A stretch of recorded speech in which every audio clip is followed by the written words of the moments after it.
Hello दोस्तों, कैसे हैं आप सभी लोग। मैं एकदम बढ़िया हूं। सर, आप आज किस बारे में बात करने वाले हैं, क्या होने वाला है हमारा टॉपिक।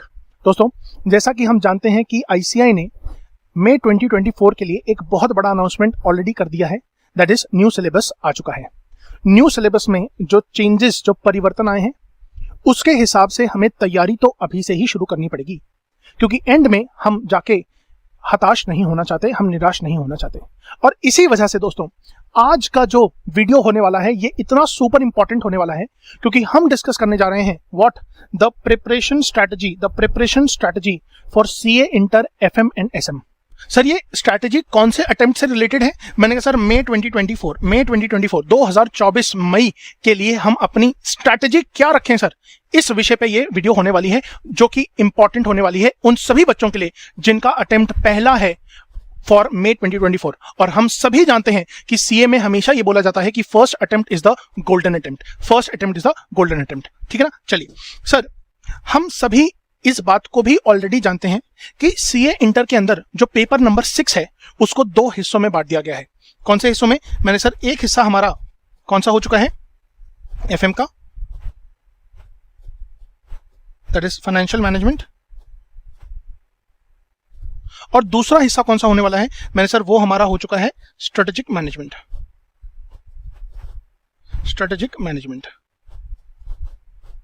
ठीक है ना सर। सीए इंटर में जो एफएम का पोर्शन है, पेपर नंबर 6A सेक्शन ए, उसके बारे में मैं आप लोगों से बात करने वाला हूं। और जो एसएम का पोर्शन है उसके लिए उपासना मैम आप लोगों से बात करने वाली हैं और इस सब्जेक्ट के इस सेक्शन बी के ऊपर आपको गाइडेंस देने वाली हैं। ठीक है ना सर। जैसा कि हम ऑलरेडी ये बात जानते हैं कि एफएम का जो पोर्शन है वो 50 मार्क्स का है, और ये वाला जो एसएम का पोर्शन है ये भी पूरा 50 मार्क्स का ही है, और that makes the paper number 6 of CA inter of 100 marks. तो ये कॉम्पोजिशन है हमारे पेपर नंबर 6 का। दोस्तों, मैं आप लोगों के साथ एक बहुत ही इंपॉर्टेंट चीज डिस्कस करना चाहता हूं, जो कि ये है कि अगर आप किसी भी कंपनी के बारे में रिसर्च करें, स्टडी करें, तो 2 चीजें जो अटमोस्ट इंपॉर्टेंट हैं किसी भी कंपनी के लिए लॉन्ग टर्म ग्रोथ के लिए, वो क्या है सर। एक वेल प्लान्ड डिटेल्ड स्ट्रैटेजी, और उस स्ट्रैटेजी को इंप्लीमेंट करने के लिए फाइनेंस। तो किसी भी एंटिटी के लिए ये स्ट्रेटेजिक मैनेजमेंट और फाइनेंशियल मैनेजमेंट दोनों ही बहुत बहुत इंपॉर्टेंट है। और सीए इंटर में आईसीएआई ने इस एफएम को एसएम के साथ जोड़कर इस सब्जेक्ट को बहुत बहुत बहुत इंपॉर्टेंट बना दिया है। तो आप फील करके देखिए कि एफएम के साथ एसएम पढ़ने का एक बहुत बड़ा मोटिव आईसीएआई बताना चाह रहा है कि हर कंपनी के अंदर स्ट्रेटेजी बहुत इंपॉर्टेंट है, और उसी के साथ साथ फाइनेंस भी बहुत इंपॉर्टेंट है, और दोनों को मैनेज करना उससे भी ज्यादा इंपॉर्टेंट है। ठीक है ना। चलिए आइए अब हम अपनी बातों को आगे लेकर चलते हैं। दोस्तों सर, जैसा कि हम जानते हैं कि हमारे इस 50 मार्क्स के पेपर में, एफएम के 50 मार्क्स के पेपर में जो मार्क्स में भी बाइफर्केशन है वो है 30% हमारा एमसीक्यूज रहने वाला है। ठीक है ना। अच्छा सर, यहां पर इजी क्या है और डिफिकल्ट क्या है, आप प्लीज इन दोनों एंगल्स को एक बार हमें एक्सप्लेन करिए। सर, ये जो एमसीक्यूज हैं और जो 70% आपका सब्जेक्टिव आएगा, है ना, ये सब्जेक्टिव होगा जो। दोस्तों, अभी तक जैसा हम पेपर देते थे न्यूमेरिकल पेपर, 70% तो वैसे ही रहने वाला है, पर ये जो 30% है सर, ये वाला पोर्शन जो है ये इंपॉर्टेंट हो गया है इस एंगल से कि अब जो बड़े बड़े क्वेश्चन 4 से 5 मार्क में भी टेस्टेबल होते थे, उसको आईसीएआई 1 नंबर में पूछने के लिए केपेबल हो जाएगा। उसको डिजाइन करके 4 ऑप्शंस देकर हम टेस्ट कर सकते हैं ओनली फॉर 1 मार्क्स। तो यहां पर कंसेप्चुअल क्लैरिटी बहुत इंपॉर्टेंट हो गई है for these MCQs. Conceptual clarity very very important for these MCQs. हालांकि जो अच्छी बात है, जो इजी बात मैं कह रहा था, is that no negative marking, और इस वजह से एमसीक्यूज आसान हो जाते हैं। ठीक है ना। बट हमें कंसेप्चुअल क्लैरिटी के ऊपर बहुत ज्यादा फोकस करके चलना है। चलिए सर, हमारा जो सिलेबस है, आप प्लीज इसका स्ट्रक्चर भी एक बार हमको समझाइए, सो दैट हम लोगों को ये बात तो समझ में आए कि अगर हमें प्रिपरेशन करनी है तो कैसे करनी है। दोस्तों, जैसा कि आप देख सकते हैं कि हमारे पास यहां पर paper number 6A section A is financial management and section number B is strategic management. तो हम इसकी बात करने जा रहे हैं, हम इसके बारे में बात करने जा रहे हैं। आइए फटाफट से हम बात करें। सर हमारे paper number 6 financial management and strategic management के सेक्शन नंबर ए में हमारे पास 2 मॉड्यूल्स हैं, 2 मॉड्यूल्स हैं, ठीक है ना। तो मॉड्यूल नंबर 1 में क्या क्या है और मॉड्यूल नंबर 2 में क्या क्या बातें दी हुई हैं, आइए फटाफट से एक बार देखते हैं। सर मॉड्यूल नंबर 1 जो है हमारा, वो कुछ इनिशियल और जो बेसिस या फाउंडेशन तैयार करने के लिए फाइनेंशियल मैनेजमेंट में रिक्वायर्ड कॉन्सेप्ट्स हैं, चैप्टर्स हैं, उसको इन्होंने मॉड्यूल नंबर 1 में रखा है। दैट इज, जैसा कि आप देख सकते हैं, टाइप्स ऑफ फाइनेंसिंग में हम अगर फाइनेंस प्रोक्योर करना चाहते हैं तो कहां से हम इन फाइनेंसेस को बटोर सकते हैं, ठीक है ना। उसके बाद हमने कहा कि sir cost of capital, sir जो फाइनेंसेस हम प्रोक्योर कर रहे हैं उसका कॉस्ट कैसे निकाला जाए, कैसे कंप्यूट करा जाए, क्योंकि हमें कॉस्ट कम करना है, हमें खर्चा तो सारा का सारा कम करने के ऊपर ही हमारी एक्सपर्टीज डिसाइड की जाती है ना। चलिए, इसके बाद हमने कहा sir financing decision, capital structure कैसा रखना है, कितना उधार लें, कितना बोरिंग करें और कितना इक्विटी से लाएं, तो ये कैपिटल स्ट्रक्चर हमें इस बात पे एनलाइटन करेगा। लेवरेज, डेट अगर है उसका प्रभाव कंपनी के प्रॉफिटेबिलिटी पे क्या पड़ेगा, ये लेवरेज के चैप्टर में हम देखने वाले हैं, ठीक है ना। सर आइए फटाफट से अब हम चलते हैं अपने मॉड्यूल नंबर 2। मॉड्यूल नंबर 2 में हमारे पास इन्वेस्टमेंट डिसीजन है। सर जो पैसा आप लाए, अब उसको लगाने की बारी है, तो हमें ये देखना है कि जहां पर भी ये पैसा लगे वो सबसे इफेक्टिव डिसीजन हो, एफिशिएंट डिसीजन हो, और इस कैपिटल इन्वेस्टमेंट से शेयर होल्डर्स की वेल्थ बढ़नी चाहिए, डिक्रीज नहीं होनी चाहिए। इसी बात को तो इंश्योर करने के लिए ये इन्वेस्टमेंट डिसीजन चैप्टर है। बहुत ही अच्छा चैप्टर है, बहुत ही इंटरेस्टिंग चैप्टर है।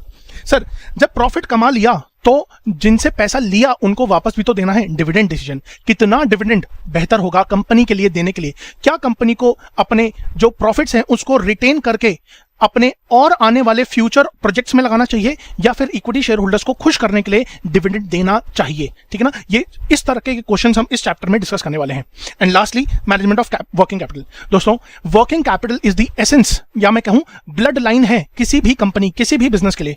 जो वर्किंग कैपिटल को अच्छे से मैनेज कर गया वो लॉन्ग टर्म में सक्सेसफुल होगा ही होगा, और बहुत सारी कंपनीज सिर्फ इसीलिए विफल हो जाती हैं, फेल हो जाती हैं, क्योंकि वो वर्किंग कैपिटल को अच्छे से मैनेज नहीं कर पाती, ठीक है ना। चलिए सर अब हम बात करते हैं कि सर हमें तैयारी जो करनी होगी, या आप जब हमें पढ़ाएंगे तब हम कैसे या किस ऑर्डर में इन चैप्टर्स को पढ़ने वाले हैं। तो मैंने सर इस पूरे एफएम के सिलेबस को 3 सेट्स में बांट दिया है, 3 सेट्स में बांटा है। आइए फटाफट से देखें। तो देयर आर 3 सेट्स, जिसके सेट नंबर 1 में हम लोग सबसे पहले cost of capital, capital structure और लेवरेज एनालिसिस, ये 3 टॉपिक्स को कवर करेंगे। इससे मेरा कहने का मतलब यह है कि सबसे पहले कंपनी में पैसा आएगा तो ही कंपनी कुछ कर पाएगी, और ये तीनों चैप्टर्स प्रोक्योरमेंट ऑफ फंड से ही रिलेटेड हैं। ये मैंने मॉड्यूल 1 नंबर के इंट्रोडक्शन या एक्सप्लेनेशन में भी समझाया था। इसके बाद जब पैसा आ जाएगा तो इसको इन्वेस्ट करना है, सेट 2। तो हमने कहा सर इन्वेस्टमेंट डिसीजन का एक चैप्टर हमारे पास है जो हमें देखना है, और उसके बाद management of working capital, management of working capital, क्योंकि प्रोजेक्ट को करते रहने के लिए डे टू डे खर्चे जो लगेंगे वो वर्किंग कैपिटल का मैनेजमेंट इंपॉर्टेंट है समझ पाना, ठीक है ना। और उसको कैसे लगातार कंपनी के फाइनेंशियल मैनेजर्स की रिक्वायरमेंट होती है इन वर्किंग कैपिटल मैनेजमेंट के लिए, ये बातें समझना हमें जरूरी है, क्योंकि हो सकता है हम आगे चल के किसी कंपनी में फाइनेंशियल मैनेजर बने, सीएफओ बने, तो यही सारी चीजें आपको काम में आने वाली हैं, ठीक है ना। तो यहां पे सर सेट 1 में हमारे 3 चैप्टर्स कंप्लीट हो गए, सेट नंबर 2 में हमारे 2 चैप्टर्स और कंप्लीट हो गए, और फाइनली जो सेट नंबर 3 है दैट इज हम इसमें क्या क्या कवर करेंगे। मैंने सर इसमें डिविडेंड डिसीजन, क्योंकि वो एकदम एंड का काम है, किसी भी कंपनी को डिविडेंड एकदम एंड में देना होता है, और उसका जो प्रभाव पड़ा एंड रिजल्ट कंपनी का एनालिसिस, तो वो क्या है, फाइनेंशियल रेशियोस, ठीक है ना, एनालिसिस एंड प्लानिंग, ठीक है ना। तो ये हमारा सीक्वेंस होना चाहिए for covering the entire syllabus of CA inter FM, ठीक है ना। चलिए सर यहाँ पे 2 थ्योरीज के भी चैप्टर हैं जो हमने अपने मॉड्यूल नंबर 1 में देखा, ठीक है ना। सो सर सबसे पहला है scope and objective and then types of financing. तो ये थ्योरी टॉपिक्स हैं, इसको मैंने सेट वाइज बाइफरकेट नहीं किया है, ठीक है ना। तो इसको हम एट द एंड में कवर करेंगे, ठीक है। बट थ्योरी को हमें निग्लेक्ट बिल्कुल नहीं करना है, क्योंकि हम जानते हैं कि थ्योरी पूछी जाती है, स्ट्रेट फॉरवर्ड टॉपिक थ्योरी का पूछा जाता है इन द एग्जामिनेशन, ठीक है ना। तो सर ये हमारी स्ट्रैटेजी होनी चाहिए। हमें कौन से चैप्टर्स के ऊपर फोकस करना चाहिए सर, सारे चैप्टर्स के ऊपर फोकस करना चाहिए। क्यों? रीजन इज हमारा जो सीए इंटर का एफएम है दोस्तों, it will become a bridge. It will become a bridge for the proper understanding of CA Final AFM. CA Final AFM. और अगर आपका ये ब्रिज वीक है, तो आपको यहां पर दिक्कत होगी। और हम सभी जानते हैं कि हमारा अल्टीमेट ऑब्जेक्टिव तो CA फाइनल ही क्लियर करना है, ठीक है ना। तो इसलिए हम किसी भी चैप्टर को कम या ज्यादा आंकेंगे नहीं, हम इवैल्यूएशन नहीं करेंगे अपने बेसिस पर, क्योंकि ICI भी इन चैप्टर्स के बीच में वेटेज के हिसाब से कोई बाइफर्केशन नहीं करता है। कभी किसी चैप्टर से ज्यादा सवाल, कभी किसी चैप्टर से कम सवाल, ठीक है ना। तो हमें अप्रोच न्यूट्रल रखनी है टुवर्ड्स एवरी चैप्टर। चलिए दोस्तों, ये हमारी स्ट्रैटेजी हमने यहाँ पे डिस्कस कर ली है। आई होप आप इसी स्ट्रैटेजी के अकॉर्डिंग अपनी प्रिपरेशन फॉर May 2024 स्टार्ट करेंगे, ठीक है।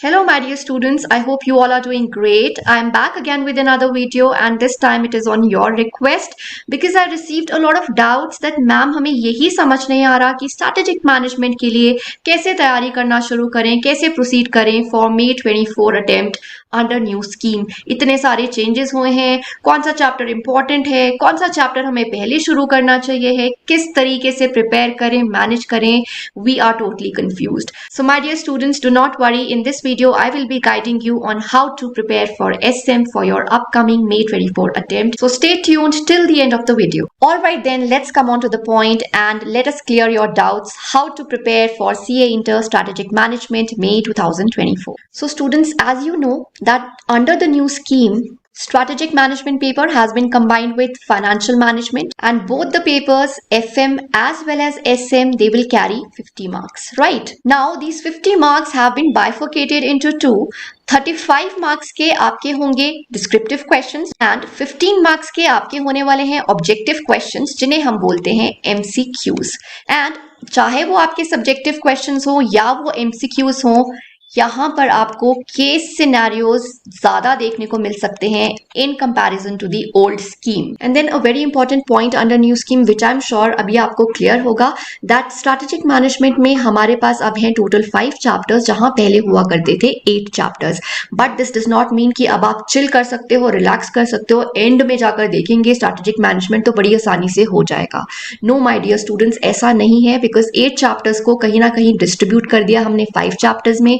कुछ नए टॉपिक्स भी ऐड हो गए हैं और ऐसा नहीं है कि कुछ रिमूव नहीं हुआ है, रिमूव भी हुए हैं और काफी सारे टॉपिक्स पुराने भी हैं। सो एग्जैक्टली क्या चेंजेस हुए हैं इससे रिलेटेड हम ऑलरेडी डिटेल्ड एनालिसिस कर चुके हैं, वीडियो बना चुके हैं। अगर अभी तक आपने नहीं देखी है please do check it out, उसका लिंक भी आपको प्रोवाइड कर दिया जाएगा। चलिए अब आते हैं second important point, ma'am which chapters should we start preparing for strategic management. कोई पर्टिकुलर चैप्टर जो हमें पहले करना चाहिए, कौन सा चैप्टर हम बाद में करें। So my dear students, strategic management में all the chapters are linked to each other, एक प्रोसेस के फॉर्म में सारे आपके चैप्टर्स हैं। So you are going to start from the very first chapter. आप कोई चैप्टर स्किप या जंप नहीं करने वाले हो, फर्स्ट चैप्टर से शुरू हो जाओ, moving to the second, then third, then fourth and then fifth. So start preparing from the very first chapter because यही चैप्टर आपके सारे बेसिक्स और फंडामेंटल्स क्लियर करेगा। Then the next important point that इन सभी 5 चैप्टर्स में से which chapters are more important. So students please don't forget that you are appearing under new scheme. अभी तक क्या इंपॉर्टेंट था, क्या इंपॉर्टेंट नहीं था,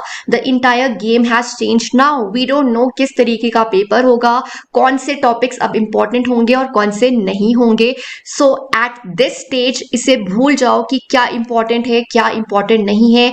All the chapters are equally important at this stage. हर चैप्टर में आपके न्यू टॉपिक्स ऐड किए गए हैं, so you can't pick and choose that ये इंपॉर्टेंट है, ये इंपॉर्टेंट नहीं है। बट येस डेफिनेटली आपको जो नए टॉपिक्स हैं उनको बहुत ही अच्छे से प्रिपेयर करना है। और इसी के साथ आते हैं अपने नेक्स्ट पॉइंट पे that how to prepare and manage the entire syllabus of SM।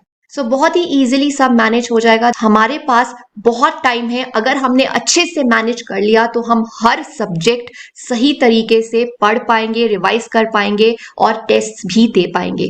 तो अगर बात करें स्ट्रैटेजिक मैनेजमेंट की, so we know that we have 5 chapters. So अगर आप हर एक चैप्टर को 15 डेज भी दोगे maximum, I am saying, so with in 2 to 2.5 months आपका SM का पूरा सिलेबस कंप्लीट हो जाएगा। और ये जो 15 डेज फॉर ईच चैप्टर जो मैंने आपको दिए हैं मैक्सिमम ये आपके इंक्लूड करेंगे द कॉन्सेप्ट क्लैरिटी, पूरा का पूरा चैप्टर पढ़ना, कॉन्सेप्ट्स क्लियर करना, वीडियोस देखना, along with preparing all your notes जो आपके समरी नोट्स होते हैं, एट द सेम टाइम एक detailed revision of the complete chapter, साथ ही में जो आपके क्वेश्चंस हैं आप वो भी प्रैक्टिस कर पाओगे।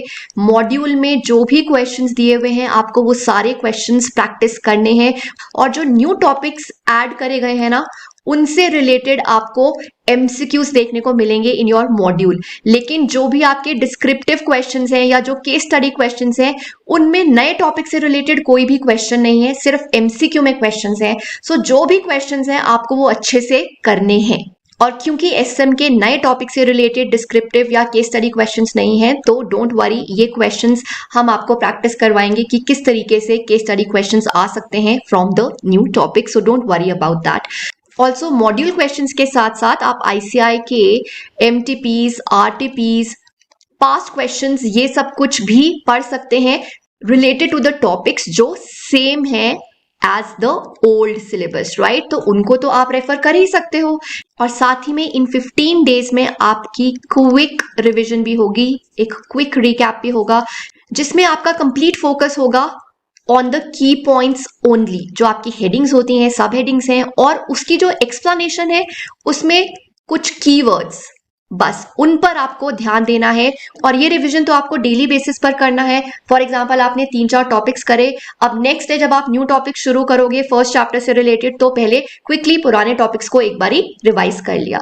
तो इस तरह से आप SM का पूरा सिलेबस कंप्लीट कर लोगे इन टाइम, और उसके बाद तो बस आपको रिवीजन करते रहना है। Remember, revision is the key, and most important आपको टेस्ट देते रहने हैं। जब आप टेस्ट दोगे तो उससे आपको पता लगेगा योर स्ट्रेंथ्स, योर वीकनेसेस, कौन से स्ट्रॉन्ग पॉइंट्स है, कौन से वीक पॉइंट्स हैं, स्पीड अच्छी है या नहीं, प्रेजेंटेशन स्किल्स अच्छी है या नहीं। So for that giving the test is very important to get the feel of the exams. So उसके लिए भी आपके पास plenty of time will be there.